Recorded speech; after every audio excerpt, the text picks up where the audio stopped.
आज की क्लास में हम सीखेंगे पेरोल, टैली प्राइम में पेरोल को कैसे मेंटेन करेंगे। ठीक है, पेरोल मतलब सैलरी। ठीक है, सैलरी कैसे बनाएंगे। अभी तक हमने एक्सेल में बनाई थी, तो अब हम टैली में बनाएंगे।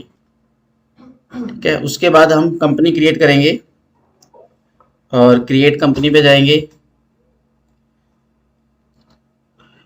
ठीक है, आप कंपनी का नाम रख सकते हो, जो भी आपकी कंपनी होगी।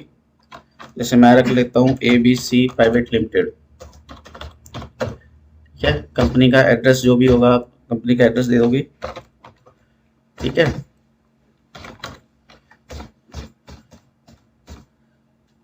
कंपनी हम 1 अप्रैल 21 से कर रहे हैं, तो हम इसको सेव कर लेंगे। और जब आपके पास ये टैली ओपन होगा तो आपके सामने इस तरह से ओपन होगा। ठीक है, जब फर्स्ट स्क्रीन आएगी टैली कंपनी क्रिएट होने के बाद, तो यहाँ पे आपके पास ये ऑप्शन होंगे। तो यहाँ से अभी हम जीएसटी का नहीं कर रहे, तो यहाँ से इसको तो नो कर देंगे और यहाँ पे हम शो मोर फीचर में यस करेंगे। और उसके बाद हमें यहाँ पे पेरोल में साइड में पेरोल के ऑप्शन मिलेंगे, तो हम इसको पेरोल को नो कर दे, यस कर देंगे यहाँ पे।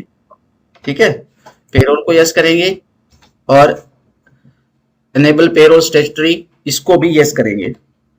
ठीक है, और जैसे ही हम इसको यस करते हैं तो ये हमारे से पेरोल स्टेटरी डिटेल्स मांगता है। मतलब अगर हमने प्रोविडेंट फंड में रजिस्ट्रेशन ले रखा है तभी हम पीएफ काटेंगे सैलरी में से, अगर हमने रजिस्ट्रेशन लिया होगा।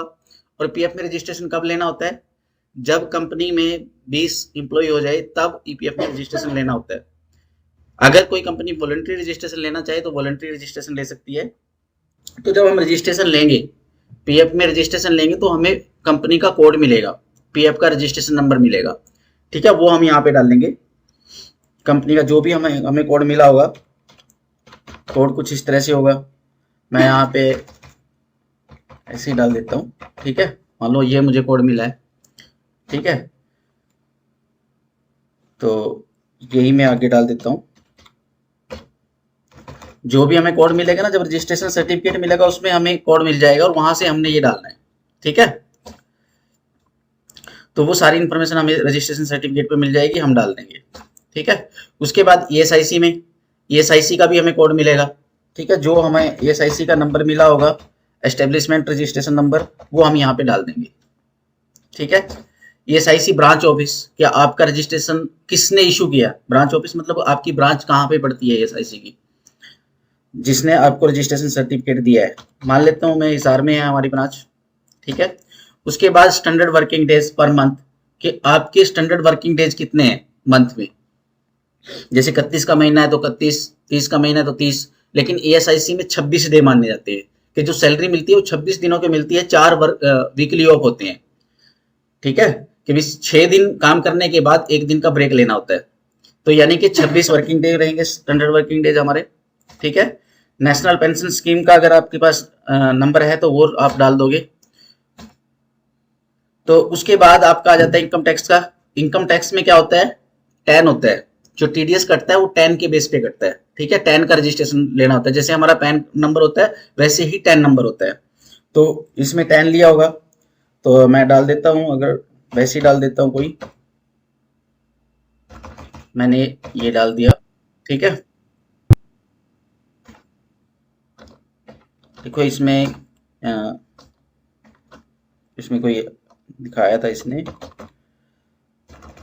जब मैं डाल रहा था, तो ये क्या कह रहा है, इनवैलिड 10।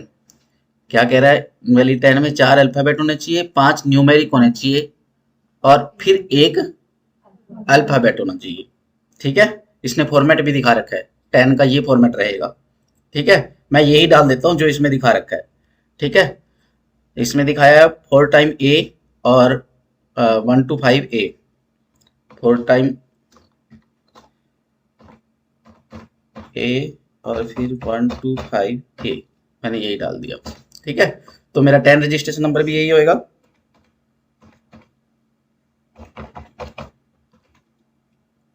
ठीक है, उसके बाद इनकम टैक्स सर्कल वार्ड, तो इसमें जो हमारा पैन होता है,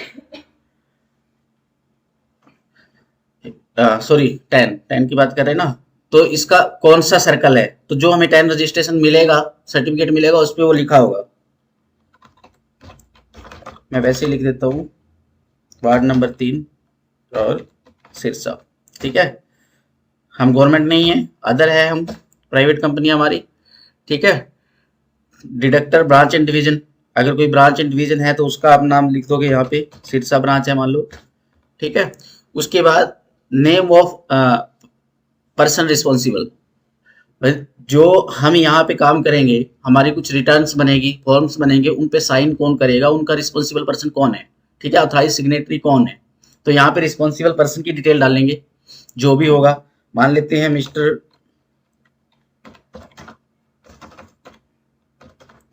अजय। ठीक है, सन ऑफ, लिख देते हैं सन ऑफ बी मिस्टर विजय। ठीक है, उसकी डेजिग्नेशन क्या है कंपनी के अंदर, मान लेते हैं डायरेक्टर है वो। ठीक है, फिर उसका पैन नंबर क्या है, तो पैन नंबर हम दे देते हैं ऐसे ही। पैन नंबर क्या होता है कि अगर इंडिविजुअल है उसका 4th लेटर क्या होता है, पी होता है, और 5th लेटर जो होता है उसके सरनेम का फर्स्ट नेम होता है। अगर किसी का सरनेम नहीं है तो फर्स्ट नेम का फर्स्ट अक्षर होगा। तो इसमें क्या है, अजय है तो ए, और फिर 4 न्यूमेरिक होंगे और एक अल्फाबेट होगा। ठीक है, इस तरह से हमने डिटेल डाल के और सेव कर दिया। ठीक है, तो अब हम मास्टर क्रिएट करेंगे। तो जब हमने पेरोल इनेबल नहीं किया हुआ था, तब हम मास्टर में जाते थे तो हमें ये वाला ऑप्शन नहीं दिखता था, तब हमें ये वाले मास्टर्स शो नहीं हो रहे थे। ठीक है, जब हमने पेरोल को इनेबल कर दिया, यस कर दिया, तो हमारे सामने ये वाले ऑप्शन आ गए। ठीक है, तो इसमें हमने क्या करना है, ये वाले मास्टर क्रिएट करने हैं। ठीक है, एम्प्लॉय ग्रुप, एम्प्लॉय ग्रुप में क्या होगा कि जैसे एम्प्लॉयज का ग्रुप है, एचआर डिपार्टमेंट है, अकाउंट्स डिपार्टमेंट है, सेल्स डिपार्टमेंट है, तो इस तरह से आपको ग्रुप बनाना पड़ेगा। और एम्प्लॉय में एम्प्लॉय के मास्टर क्रिएट करने पड़ेंगे। एम्प्लॉय का नेम, उसको क्या काम दिया हुआ है, उसकी डेजिग्नेशन क्या है, उसकी सैलरी क्या है। ठीक है, उसको कौन कौन से हेड्स में सैलरी देनी है। ठीक है, उसके बाद यूनिट्स, जो आपको सैलरी मिलनी है वो किस बेस पे मिलनी है, अटेंडेंस के बेस पे मिलनी है, प्रेजेंट के बेस पे मिलनी है, और ओवर टाइम मिलना है, घंटों के हिसाब से मिलना है, तो हमें यूनिट्स क्रिएट करने हैं। ठीक है, उसके बाद हमारा अटेंडेंस, अटेंडेंस क्या है, प्रेजेंट है, अब्सेंट है, ओवर टाइम है। ठीक है, और उसके बाद पे हेड्स, पे हेड्स मतलब basic salary, HRA, DA, travelling allowances, जो जो भी इम्प्लॉय को मिलना है वो वाले हेड्स हम क्रिएट करेंगे। ठीक है, उसके बाद आपका आ जाता है पेरोल वॉचर। पेरोल वॉचर इसमें है बना हुआ, अगर आपने कोई पेरोल वॉचर बनाना है तो आप बना सकते हो। ठीक है, तो पहले हम क्या करते हैं, सबसे पहले हम क्रिएट कर लेते हैं यूनिट। ठीक है, तो हम क्या करते हैं, यूनिट क्रिएट करते हैं, तो हम जाएंगे पे। ठीक है, यूनिट पे हम पहले बना लेते हैं डेज। ठीक है, डेज को हम लिखते हैं DYS, और इसका फॉर्मल नेम क्या है, डेज। ठीक है, इसमें आप यूनिट क्वांटिटी कोड दे सकते हो इसमें, और नहीं दोगे तो भी चलेगा। चलो मैं इसको नॉट एप्लीकेबल करके चलता हूँ। ठीक है, डेज बना लिया, उसके बाद क्या बनाना है, मंथ बनाना है।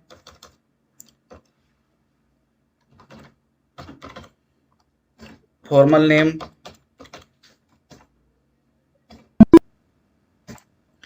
ठीक है, डेज बना लिए, मंथ बना लिए, हाउस,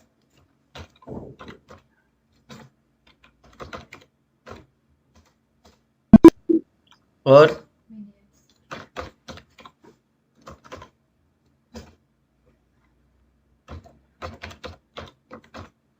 मिनट्स। ठीक है, अब हमने क्या करना है, कई बार जैसे किसी का ओवर टाइम है तो वो मिनटों के हिसाब से भी हो सकता है। ठीक है, जरूरी तो नहीं है कि वो पूरा घंटा ही लगाएगा, हो सकता है 20 मिनट लगाता है, 30 मिनट लगाता है, 45 मिनट लगाता है। तो हम क्या करते हैं, इसको कंपाउंड कर लेते हैं। यहाँ से सिंपल था पहले, तो हम यहाँ पे कंपाउंड सेलेक्ट करेंगे और यहाँ पे हम बताएंगे कि भाई जो हमारा हावर्स है वो 60 मिनट्स का है। ठीक है,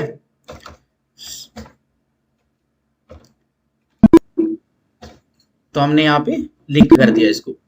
ठीक है, यूनिट्स बन गए। अब हमने बनानी है अटेंडेंस। ठीक है, अटेंडेंस एक तो प्रेजेंट हो सकती है, एक अब्सेंट हो सकती है। या तो हम कि भाई कितने दिन काम किया उसके हिसाब से सैलरी बनाएंगे, या हम कि महीने में कितने दिन छुट्टियां की है। ठीक है, दो तरीके हो सकते हैं। या तो ये हो सकता है कि इंप्लॉय ने काम कितने दिन किया है, या ये हो सकता है कि इंप्लॉय ने कितने दिन काम नहीं किया है। ठीक है, कि मंथली सैलरी है, मंथली में से जितने दिन काम नहीं किया उतने माइनस हो जाएंगे। ठीक है, या हम पे डेज के हिसाब से सैलरी बनाएंगे। ठीक है, तो हम दोनों ही बना लेते हैं। प्रेजेंट इसको रख लेंगे प्राइमरी में। अब प्रेजेंट जो है वो क्या रहेगा, अटेंडेंस विद पे रहेगा या लीव विदाउट पे रहेगा। यहाँ पे दो ऑप्शन है, अटेंडेंस लीव विद पे या विदाउट पे। तो जो प्रेजेंट है वो विद पे रहेगा। ठीक है, और दिनों के हिसाब से रहेगा। ठीक है, अब्सेंट, चलो अब्सेंट को हम क्या करेंगे, without pay, leave without pay. ठीक है, उसके बाद हम कर लेते हैं ओवर टाइम।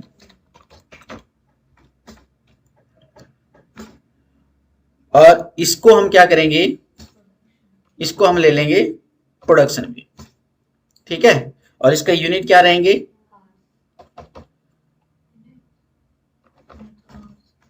यूनिट क्या रहेंगे इसके, हार्स। ठीक है, और इसको हमने सेव कर लिया। यूनिट्स क्रिएट हो गए, अटेंडेंस क्रिएट हो गई। ठीक है, अब हमने क्या करना है, पे हेड्स बनाने हैं। ठीक है, पे हेड्स क्रिएट करनी है। पे हेड्स, पे हेड्स मतलब जो इंप्लॉय को सैलरी मिलनी है किस किस हेड में मिलनी है।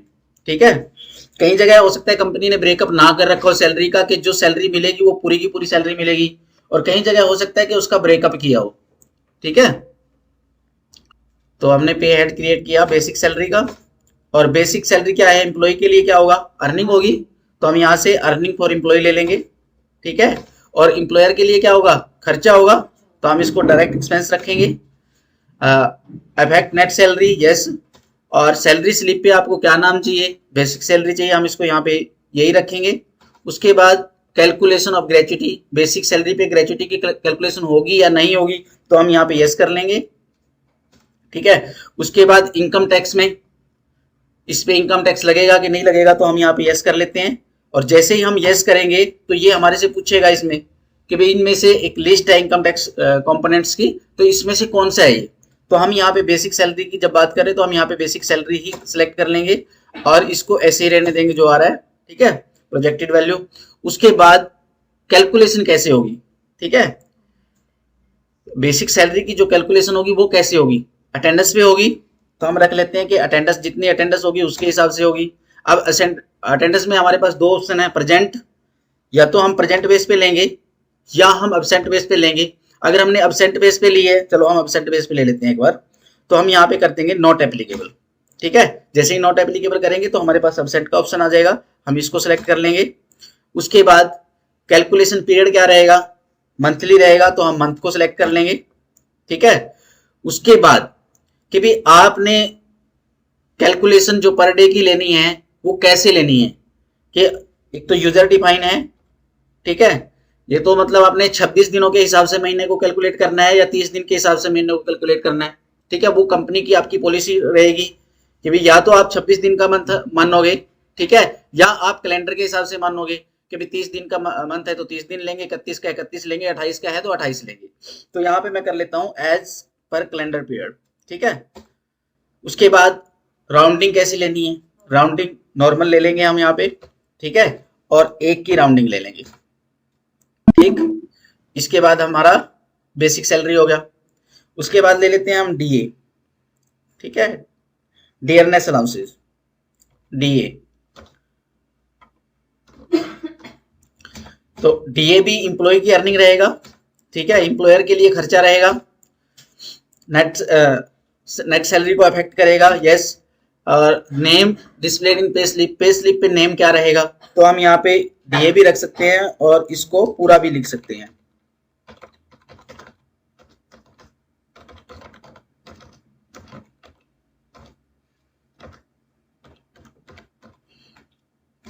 ठीक है, तो ग्रेचुइटी की कैलकुलेशन इस पे होगी कि नहीं होगी, यस होगी।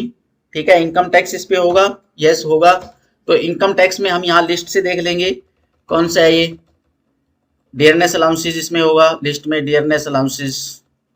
ठीक है, ये रहा डियरनेस अलाउंसेस। ठीक है, हमने इसको सिलेक्ट कर लिया और इसको, अब जो डियरनेस अलाउंसेस है हम इसको क्या करते हैं, इसको हम कंप्यूटेड वैल्यू पे ले लेते हैं कि जो हमारी बेसिक सैलरी है ना उसका कुछ परसेंट डीए होगा। जैसे बेसिक सैलरी है उसमें हम इसको कर लेते हैं कंप्यूटेड वैल्यू।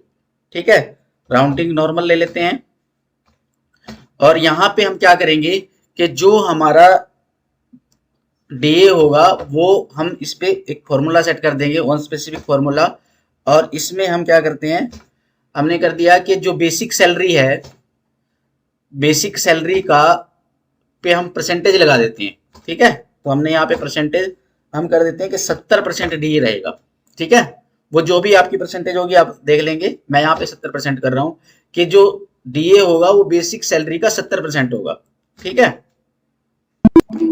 तो यहाँ पे ये भी क्रिएट हो गया। अब हम ले लेते हैं HRA, house rent allowances. Employ के लिए ये भी अर्निंग रहेगी। ठीक है, एम्प्लॉयर का खर्चा होगा।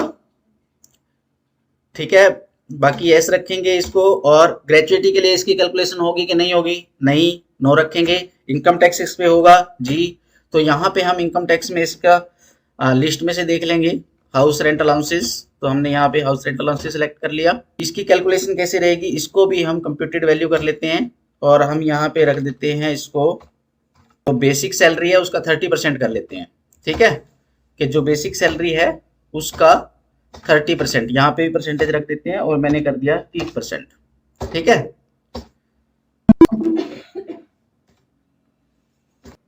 ईपीएफ की डिडक्शन होगी, ईएसआईसी की डिडक्शन होगी और इंप्लॉयर भी ईपीएफ देगा और ईएसआईसी भी देगा। ठीक है, तो यहाँ पे हम वो भी बना लेते हैं ईपीएफ, और मैं कर लेता हूँ यहाँ पे इंप्लॉय शेयर और यहाँ पे @12%। ठीक है, मैं इस नाम से बना लेता हूँ। अब ये ध्यान देना आपने, ये क्या है, इसमें कौन सा है, लिस्ट में से कौन सा हेड है ये, तो ये है इंप्लॉय स्टेचुटरी डिडक्शन। ठीक है, इंप्लॉय की स्टेचुटरी डिडक्शन है ये, तो मैं यहाँ से इसको ये सिलेक्ट कर लूंगा। उसके बाद देखो जैसे ही मैंने इंप्लॉय स्टेचुटरी डिडक्शन सेलेक्ट किया, यहाँ पे मेरे सामने ये आ गया कि कौन सी डिडक्शन है ये, जो इंप्लॉय की सैलरी में से कट रहा है, ईएसआईसी है, इनकम टैक्स है, या नेशनल पेंशन स्कीम है, या पीएफ है। तो क्या है ये पीएफ, पीएफ का कौन सा अकाउंट है, पीएफ अकाउंट 1। ठीक है, हम इसको सिलेक्ट कर लेंगे। ठीक है, और इसको ग्रुप क्या देंगे, ग्रुप इसको करंट लायबिलिटी दे सकते हैं, ड्यूटीज एंड टैक्सेस दे सकते हैं। करंट लायबिलिटी यानी कि हमने इंप्लॉय की सैलरी में से डिडक्ट कर लिया और अब हमने पे करना है, हमारी लायबिलिटी है। ठीक है, तो हम करंट लायबिलिटी में ले लेंगे इसको। ठीक है, नेट सैलरी को अफेक्ट करेगा, सैलरी स्लिप पे आपको क्या नाम चाहिए, यही चाहिए, और इसको भी नॉर्मल राउंडिंग ले लेंगे इसकी भी। ठीक है, और एक की राउंडिंग ले लेंगे। उसके बाद स्पेसिफिक फॉर्मूला, और स्पेसिफिक फॉर्मूला में क्या पीएफ किस किस पे होता है, बेसिक और डीए पे होता है। ठीक है, तो हम यहाँ पे बेसिक सैलरी सेलेक्ट करेंगे और इसके साथ ऐड पे हेड करेंगे हम डीए। तो हमने क्या किया, बेसिक, देखो यहाँ पे आ रहा मेरा बेसिक प्लस डीए। ठीक है, बेसिक प्लस डीए का, और मैं यहाँ कर लेता हूँ कि बेसिक प्लस डीए का यहाँ पे परसेंटेज रख देता हूँ, कितना है 12%। ठीक है, एक तो ये है, लेकिन कई बार हम सीलिंग लगा देते हैं। ठीक है, कि 12, अगर जो बेसिक प्लस डीए है वो 15,000 तक है। ठीक है, 15,000 की सीलिंग है, 15,000 तक तो गवर्नमेंट ने कहा कि देना है आपने। ठीक है, उसके बाद आपकी इच्छा है, कई कंपनी क्या करती है कि पूरी सैलरी पे पीएफ देती है, लेकिन कई कंपनी क्या करती है, सीलिंग लगा देती है 15,000 की, कि 15,000 से ऊपर जो भी सैलरी होगी उस पर पीएफ नहीं घटेगा। ठीक है, तो 15,000 का 12% 1800 होगा। तो यहाँ पे हमने जो लगाया है ना, ये ये परसेंटेज का लगाया है, ये हम कर लेते हैं यहाँ पे। आप अमाउंट अप टू, यदि अमाउंट 15,000 तक है तो हम कर लेते हैं कि परसेंटेज 12% रहेगा। ठीक है, यदि अमाउंट 15,000 तक है तो परसेंटेज 12%, और यदि 15,000 से ऊपर है, अमाउंट ग्रेटर देन 15,000, तो हम यहाँ पे कर लेते हैं कि यहाँ पे परसेंटेज नहीं, हम यहाँ वैल्यू रख देते हैं। ठीक है, अगर 15,000 से ऊपर है तो हम यहाँ वैल्यू रख देते हैं कि 1,800 रुपये रहे, बस फिक्स हो जाए, क्योंकि 15,000 का तो बनेगा 1,800 रुपये, 15,000 से ऊपर पे हमने देना नहीं, तो हम यहाँ कर देते हैं कि अगर 15,000 से अमाउंट ज्यादा बनेगी तो यहाँ 1,800 रुपये रहे, इससे ऊपर ना हो। ठीक है, तो हमने यहाँ पे 1,800 रुपये कर दिया और यहाँ पे हमने इसको सेव कर दिया। ठीक है, ईपीएफ का हो गया। उसके बाद ईएसआईसी कितना है, ये 0.75% है जो इंप्लॉय की सैलरी में से कटना है। ठीक है, अब ये क्या रहेगा इंप्लॉय के लिए, लिस्ट में से कौन सा रहेगा, पे हेड्स कौन सा रहेगा बोलो, इंप्लॉय स्टेटरी डिडक्शन। ठीक है, हमने ये सिलेक्ट कर लिया। उसके बाद ये इसमें से लिस्ट में से कौन सा है, ये साइसी, ये रहा इंप्लॉय स्टेट इंश्योरेंस, तो हमने इसको सिलेक्ट कर लिया। इसको ग्रुप क्या देंगे, करंट लायबिलिटी, करंट लायबिलिटी रहेगा ये भी, या ड्यूटीज एंड टैक्सेस सिलेक्ट कर सकते हैं या करंट लायबिलिटी। ठीक है, हमने सैलरी में से काट लिया तो अब हमारी लायबिलिटी बन गई, हमने पे करना है। ठीक है, करंट लायबिलिटी सैलरी को अफेक्ट करेगा, यस, और इसकी राउंडिंग हम नॉर्मल दे देंगे। और ये क्या है, जैसे ईपीएफ कटता है बेसिक प्लस डीए पे, ईएसआई कटता है पूरी अर्निंग पे। ठीक है, या तो हम यहाँ पे कर लेते हैं कि ऑन स्पेसिफिक फॉर्मूला, या हम कर लेते हैं टोटल अर्निंग, कि जो भी टोटल अर्निंग होगी उस पे टोटल पे कटेगा। ठीक है, या हम यहाँ से ऑन स्पेसिफिक फॉर्मूला करके और यहाँ पे हम पे हेड ऐड कर लेंगे, बेसिक सैलरी, उसके बाद हमने ऐड कर लिया डीए, और उसके बाद हमने ऐड किया एचआरए। ठीक है, यही हेड में हम सैलरी दे रहे हैं, तो यहाँ पे हो गया हमारा बेसिक, डीए और एचआरए। ठीक है, और इस पे क्या रहेगा, परसेंटेज रहेगी 0.75%। ठीक है, और ये हमने सेव कर दिया। ठीक है, ईपीएफ का भी बन गया, ईएसआईसी का भी बन गया। ठीक है, अब हमने बनाना है इम्प्लॉय। ठीक है, इम्प्लॉय में हम इम्प्लॉय के मास्टर क्रिएट कर लेते हैं। ठीक है, यहाँ पे हम नाम दे देते हैं। ठीक है, यहाँ पे अगर आपने ग्रुप क्रिएट कर रखा है तो ठीक है, नहीं तो आप प्राइमरी रख लोगे। अगर आपने ग्रुप क्रिएट कर नहीं किया तो यहाँ पे ग्रुप भी क्रिएट कर सकते हो आप। ठीक है, मैं अभी प्राइमरी में रख लेता हूँ। डेट ऑफ ज्वाइनिंग क्या है, ठीक है, सैलरी डिफाइन करनी है आपने कि सैलरी में क्या क्या दे रहे हैं, या बाद में कर लेंगे। ठीक है, बाद में भी हो जाएगा, क्योंकि हम यहाँ पे यस करेंगे और यस में ये आ जाएगा हमारे पास क्या क्या है, ये क्या क्या देना है। ठीक है, तो यहाँ पे हम सेट कर सकते हैं बेसिक सैलरी, और हमने दे रखा है कि यूजर डिफाइन ये बेसिक सैलरी में, और बेसिक सैलरी मान लेते हैं कि यहाँ पे है 10,000 रुपये। ठीक है, 10,000 रुपये मंथली है, और इसके साथ में डीए है और एचआरए है और पीएफ भी कटेगा और ईएसआईसी भी कटेगा। ठीक है, तो हमने इसको सेव कर दिया। उसके बाद इम्प्लॉय का नंबर मान लेते हैं 001 है। ठीक है, डेजिग्नेशन क्या है डायरेक्टर है। ठीक है, डायरेक्टर है। फंक्शन क्या है, क्या काम करते हैं, क्या देखते हैं, हैं?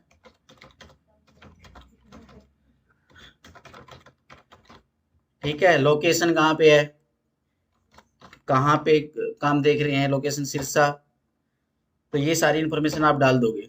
ठीक है, date of birth, blood group, ये सारी इन्फॉर्मेशन डाल के आप ठीक है सेव कर लोगे। उसके बाद इनकम टैक्स का कौन सा रिजीम ऑप्ट किया हुआ है, रेगुलर टैक्स रिजीम ले रखा है या जो नया रिजीम आया है जिसमें सेविंग नहीं देनी वो ले रखा है, तो हम यहाँ पे रेगुलर ले लेंगे। ठीक है, फिर इनकम टैक्स, पैन नंबर क्या है, ये पैन नंबर है। ठीक है, आधार नंबर, ठीक है, यूएन नंबर क्या है, एक होता है account number, PF account number, UN number के अंडर एक अकाउंट नंबर होता है, जिस कंपनी में जॉब करते हैं उसका वो कॉम्बिनेशन होता है। ठीक है, उसमें कुछ डिजिट होते हैं एस्टेब्लिशमेंट कोड के और कुछ डिजिट होते हैं उसके नंबर के। ठीक है, जिससे पता लग जाता है कि किस कंपनी में काम किया है। तो यहाँ हर एम्प्लॉय का अपना एक अकाउंट नंबर होता है, ठीक। एक pension scheme, employ pension scheme में, उसमें भी यही सेम अकाउंट नंबर रहेगा। पीएफ में ज्वाइनिंग कब है, डेट ऑफ ज्वाइनिंग क्या है पीएफ की, ठीक है, वो उसके बाद account number, PR account number क्या है, ठीक है, मैं यहाँ पे ऐसे डाल देता हूँ इसको, ठीक है। ईएसआईसी नंबर क्या है आपका, ठीक है। ईएसआईसी डिस्पेंसरी कौन सी पड़ती है आपको, ठीक है, ईएसआईसी की डिस्पेंसरी होती है और वो उसमें देनी पड़ती है कि आपकी डिस्पेंसरी कौन सी है, ठीक है। कई बार फैमिली की भी देनी होती है, फैमिली की डिस्पेंसरी कौन सी होती है, कौन सी पड़ेगी, ठीक है, वो ईएसआईसी का जो कार्ड बनता है उस पे आती है, ठीक है। यहाँ पे हम ईएसआईसी की डिस्पेंसरी का नाम दे देंगे कि जैसे कि हमारे यहाँ पे पड़ती है खैरपुरा, खैरपुर सिरसा, ठीक है। तो ये हमने एम्प्लॉय का लेजर बना लिया।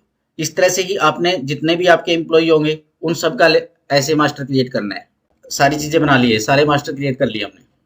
अब हमने क्या करना है, एक पे एड्स रह गया हमारा सैलरी पेबल का, ठीक है, एक बना लेते हैं ये भी सैलरी पेबल, ठीक है। सैलरी पेबल, इसमें हम जो लिस्ट है पे हेड्स की, यहाँ पे हम नॉट एप्लीकेबल करेंगे। और सैलरी पेबल क्या होता है, current liability. Salary payable, salary खर्चा है, और सैलरी पेबल क्या है, करंट लायबिलिटी है, ठीक है।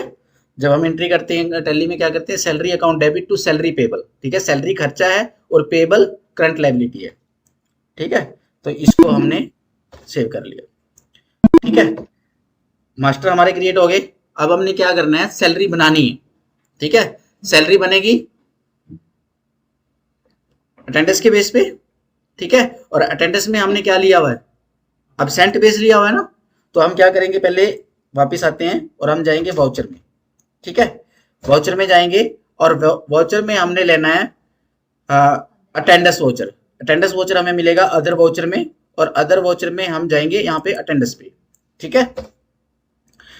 अटेंडेंस, तो हम यहाँ पे अटेंडेंस को ऑटो फिल कर लेंगे, क्योंकि जितने भी एम्प्लॉय होंगे ना हमारे, हम एक ही बार में सबकी, यहाँ पे देखो एक तो ऑप्शन आ रहा है हमारे पास सिलेक्ट करके कि एक एक एम्प्लॉय की डाल लें, और दूसरा ऑप्शन हमारे पास आ रहा है ऑटो फिल का। तो हम यहाँ पे ऑटो फिल कर लेंगे इसको, ठीक है। Auto fill, attendance auto fill, और वाउचर की डेट क्या है, ठीक है, किस डेट में आप अटेंडेंस डाल रहे हो। तो अभी हम एजुकेशन मोड पे काम कर रहे हैं, तो एजुकेशन मोड पे क्या है ना, कुछ डेटें ही लेता है टैली, ठीक है। तो हम क्या करते हैं, 31/5 की डेट ले लेते हैं, 31 मई की, ठीक है। 31 मई में मान लेते हैं कि हम मई की सैलरी बना रहे हैं, ठीक है। तो हमने लिया 31 मई, और हमने ऑल आइटम्स ले लिया, ठीक है। अटेंडेंस में हमने लिया अभी अब्सेंट, ठीक है, अब्सेंट बेस पे, ठीक है। तो यहाँ पे हम 0 रहने देंगे, डिफॉल्ट वैल्यू टू फिल।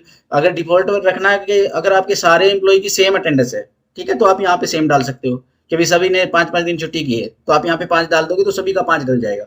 तो मैं ऐसे नहीं करता, मैं इसको ऐसे ही रहने देता हूँ। और यहाँ पे आप एम्प्लॉय नेम वाइज दे सकते हो, एम्प्लॉय नंबर वाइज दे सकते हो। तो हमने नंबर भी दिया है तो हम नंबर ले लेते हैं, ठीक है। नंबर से क्या होगा, जैसे ये 1 2 3 आ रहा है ना, तो ये ऐसे ले लेगा, 1 नंबर पे पहले लेगा, 2 पे बाद में लेगा। अगर हम इसको नेम वाइज करते तो ये नेम अल्फाबेट लेता, ठीक है, बस इतना ही फर्क है। तो यहाँ पे अब हमने देनी है अटेंडेंस। अटेंडेंस में मान लेते हैं कि तमन्ना की 1 अब्सेंट है, ठीक है, और मनवीर की 2 है, और कीर्ति की 3 है, ठीक है। तो अब हमने इसको सेव कर दिया, ठीक है। अटेंडेंस होगी हमारी। अब हमने क्या करना है, सैलरी बनानी है, ठीक है। अब हम दूसरे वाउचर में जाएंगे, अदर वाउचर में, और अब हम जाएंगे पेरोल में, ठीक है। अब हमने क्या किया, पेरोल सेलेक्ट किया, देखो यहाँ पे पेरोल आ गया, ठीक है। अब हम इसको भी ऑटो फिल करेंगे, और यहाँ से अब हम जाएंगे ऑटो फिल पे, ठीक है। और यहाँ पे हमने क्या करना है, पेरोल ऑटो फिल करना है, ठीक है। और क्या हम क्या कर रहे हैं, सैलरी बना रहे हैं, ठीक है। सैलरी को सिलेक्ट कर लेंगे, और कब से कब तक की बना रहे हैं, हम बना रहे हैं 1 मई से 31 मई तक की, ठीक है।